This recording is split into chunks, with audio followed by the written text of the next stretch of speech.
Hi everyone, it's Ross back again with another unboxing. So I am unboxing one of my favourite armies again and favourite games. I've gone back to 40k. It's always been in the background for me. So don't be afraid when you see me unboxing Star Wars Legion. I'm always going to have some 40k.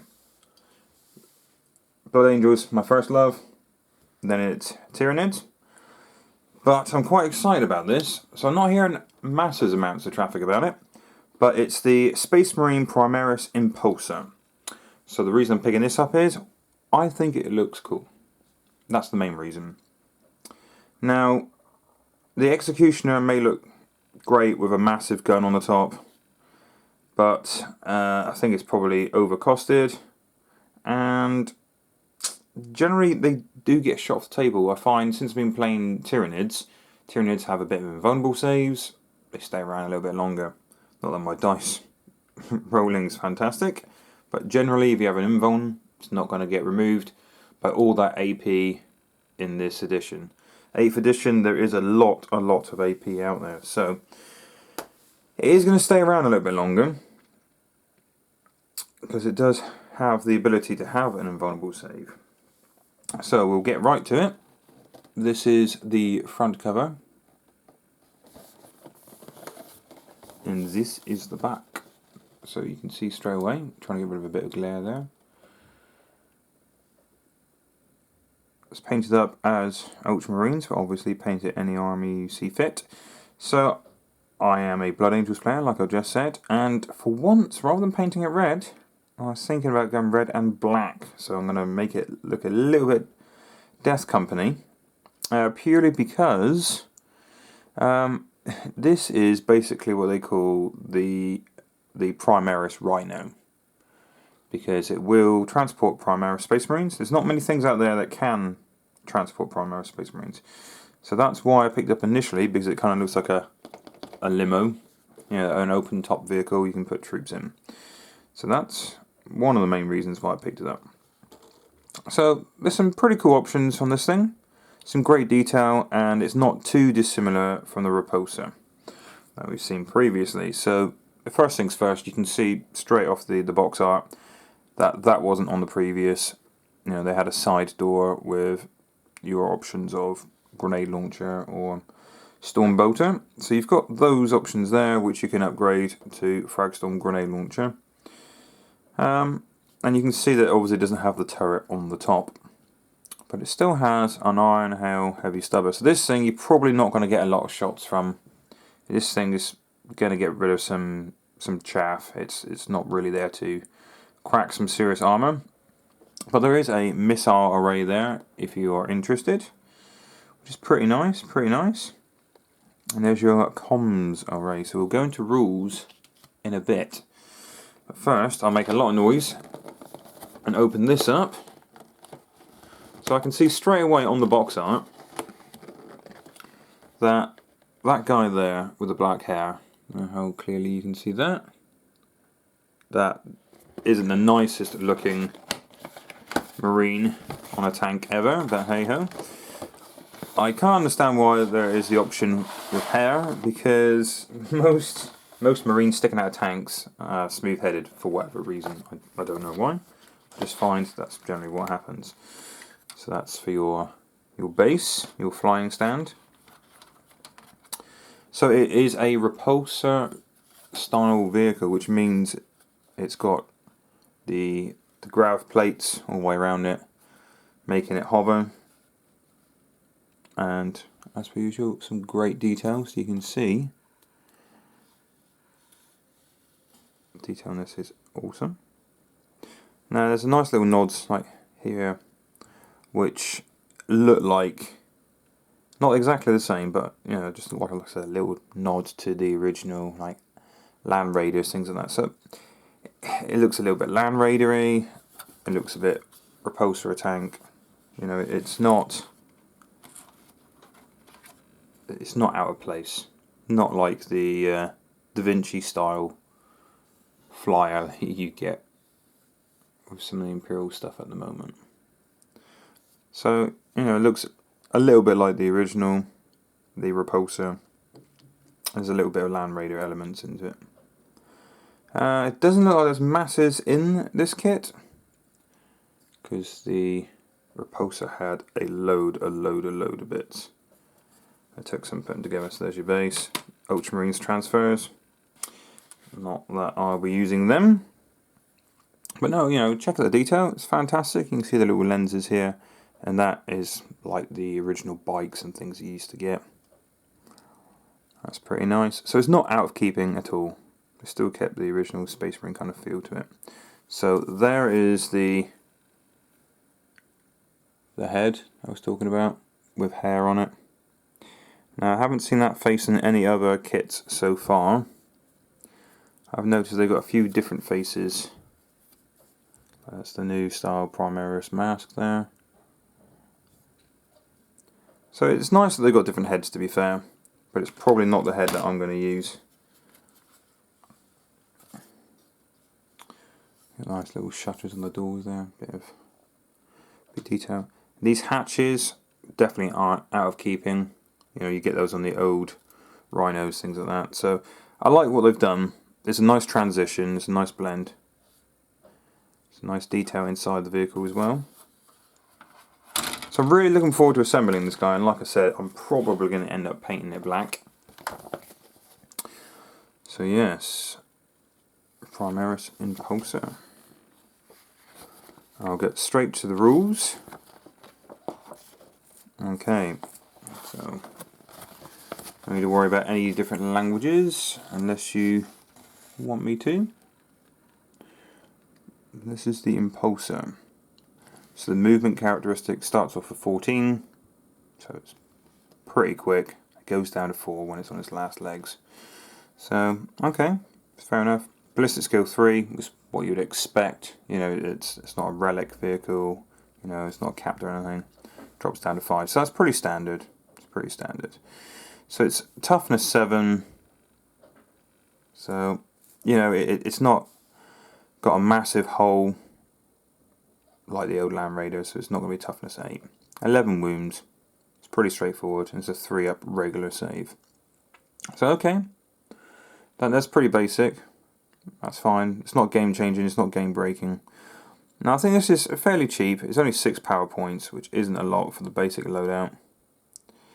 So what have we got? We've got the missile array, if you want to pick it with the missile array. So you get to choose your Icarus, which is great against flying, and everyone knows the old crack and frag missiles, which is pretty nice. Still not bad, still not bad.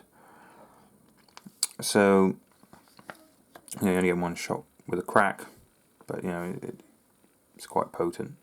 So then we've got the Fragstorm grenade launcher underneath. You know, it's okay at light infantry killing, and the Iron Hail heavy stubber. So heavy 3, it's got a little bit of range to it, it's not bad. You know, same range as a heavy bolter, but it's strength 4.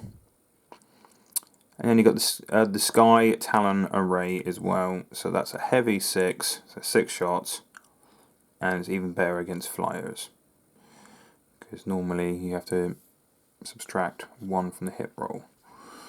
And Storm Bolter, so okay, like I said, it's pretty basic weapons.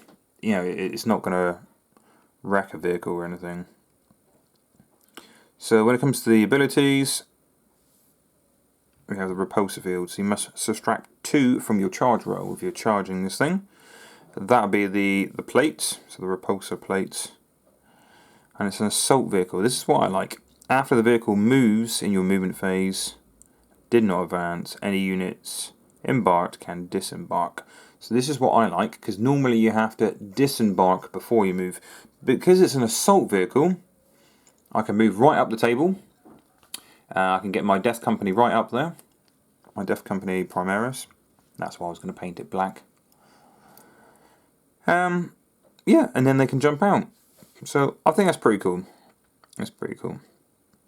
So you can upgrade it with the Shield Dome, giving it 4 up invulnerable save, is what I'm going to do. Because I don't think this thing is really going to destroy many units. I'm literally just going to run up the table, drop the infantry out. Infantry is going to grab an objective, possibly. This thing's just going to sit on an objective. if it can get some cover, it's going to try to get some cover, and it's just going to stay there. Because it's relatively cheap. 4-up invulnerable save. That's not bad. So most light fire is going to struggle with it, being toughness 7. Anything heavy in that, you've got a good chance of shrugging it off. Or the array that we saw on the back of the box, this orbital comms array, this here. In the shoot phase, one model from your army with an orbital comms array that has not been used can use it to call in orbital bombardment or orbital barrage. It's the same as orbital bombardment for 3 CP, but basically you are not spending 3 CP to set it off, which is good. That's not bad. So it saves you three control points anywhere in the game. It's pretty cool, but doing so means you will not be getting the 4-up invulnerable save, because you can either pick one or the other. You cannot pick both. So it's basically, what I want to do is move up, hold objectives with it. Because I have spent 3 points before, and that's done absolutely nothing. Great against, I don't know, Tyranids, if they're all bunched up or something. You know, that thing is going to wreck some face. If you're lucky on your 4-ups, but I don't know. So this is when it comes down to the transport capacity. So take 6 Primaris infantry models, which is what I'm going to do. It cannot take jump pack or Mark 10 Gravis. Okay, it's pretty good. So I'm probably going to put 5 Death Company in there, and I don't know, maybe an Apothecary or a Chaplain in there. And someone's dog in the background is going off. And that's basically what I'm going to do. So it has got the fly keyword as well, so it can fly over a few things. It's not too bad.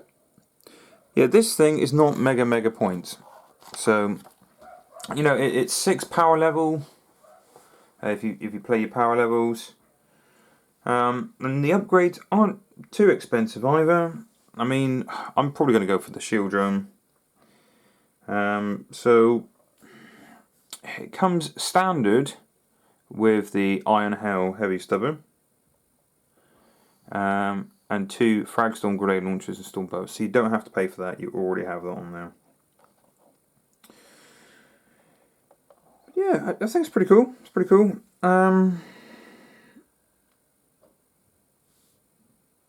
It's 79 points as standard.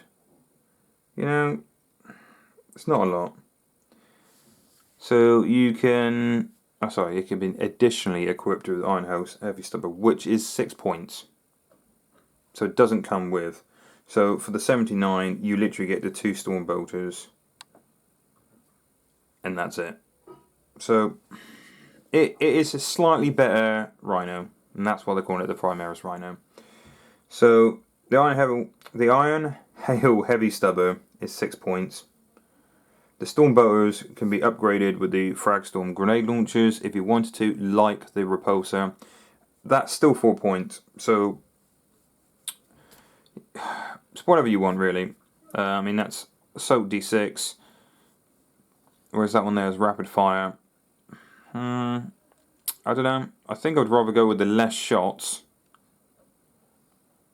slightly more range, because you could get 4 shots out of that, and that one there you might only get 1 shot out of, for example. So regards to the options, the missile array, so that's the one there that can fire the slightly heavier variants of the missiles. So rather than grenades, it's missiles, so they always pack a little bit more of a punch, and they've got a little bit more range. So that is 17 points. So it's not game breaking, you know, it's okay.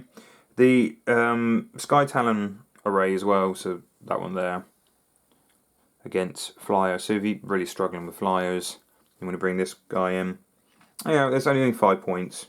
It's not going to hurt. If you do want to have a bit more shots as well with Storm Bolters, got that in there. There's a few more guns.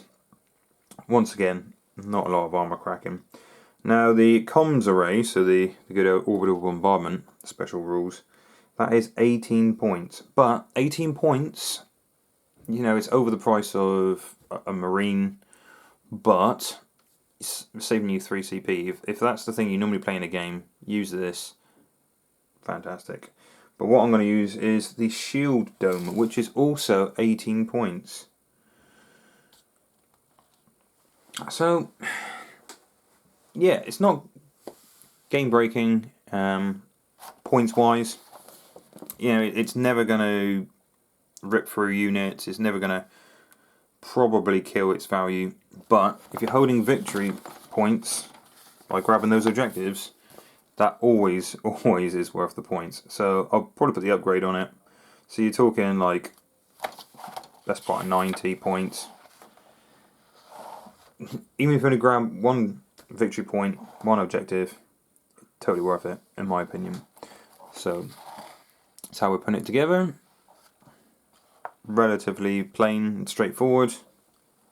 Not so many finicky bits as the previous, which is nice. What I do like is, I think on the repulsor, it was individual plates you had to stick on, and by the looks of this, it's a whole plate. That's so much nicer. It saves so much time cleaning up components, putting it on. It really is a nice model. I love it. It is basically just an open top Rhino, and it's fantastic. It looks wicked. I mean, even if it's terrible on the table, I'm not going to care, because I just think this is great. So I'll magnetize this, chances are. So on the back, I'll be having the little dome, which is that little thing there. But I will be magnetizing so I can swap them out, because I think it's pretty cool. Pretty cool. There are some antennas there as well, I might magnetize. I know a lot of people leave them off if they're massively competitive, because they can easily get shot if they're trying to hold an objective. But that's basically it. It's a lot easier this time around to assemble compared to this bigger brother, the one that was out a few years ago, the repulsor.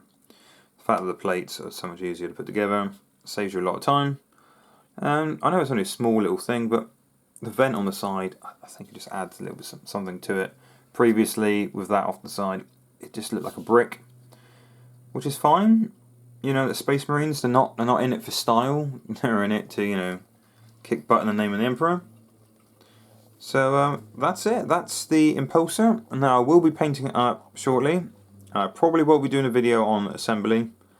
Don't do a lot of videos on assembly unless you guys want me to. Put a message below. You know, and say you're struggling with something, and I'll, rather than run it in real time, I'll assemble the miniature, speed up the process, and upload it, so you probably get like a 20-minute video rather than a couple hour long video. But looking at this straight away, fantastic detail. You know, GW often do. Look at that there, nice and smooth, no mold lines. It's looking really nice. Alright guys, I will assemble this thing. Probably do a painting video on it, and I'm going to paint it Death Company colours. So, you know, don't be afraid to show me pictures of yours, put them up on our Facebook page, and hit that like button, and please subscribe. See you next time, guys. Cheers.